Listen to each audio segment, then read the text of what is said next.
This was the moment Daniel Radcliffe met a First World War hero. Now 111 years old, Henry Allingham was about the same age as Daniel when he faced the horrors of the trenches, precisely what Daniel simulates this Sunday, Remembrance Day, on ITV1.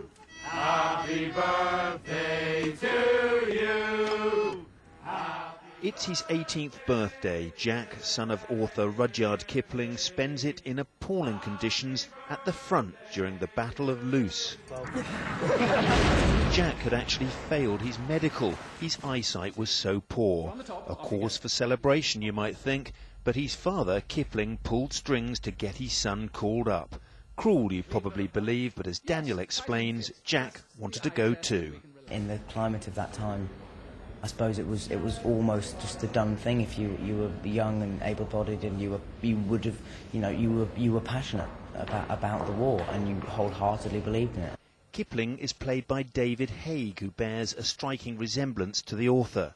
David wrote this film too and says Kipling adored his son John, nicknamed Jack. Sending his boy to war in no way diminished his love for him.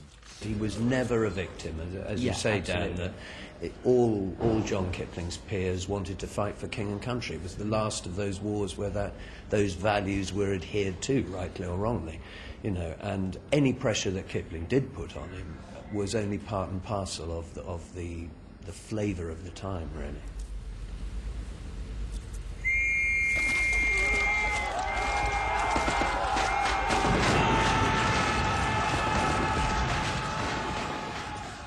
His birthday celebrated, Jack went over the top.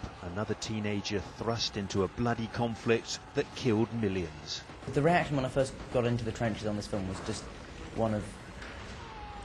it's sort of incredible that any human beings ever had to live like that for any sustained period of time, years in some cases.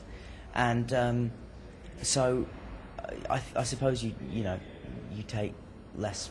It's very easy to take less for granted. I mean, it's overused phrase, but you do. You actually think how bloody lucky you are.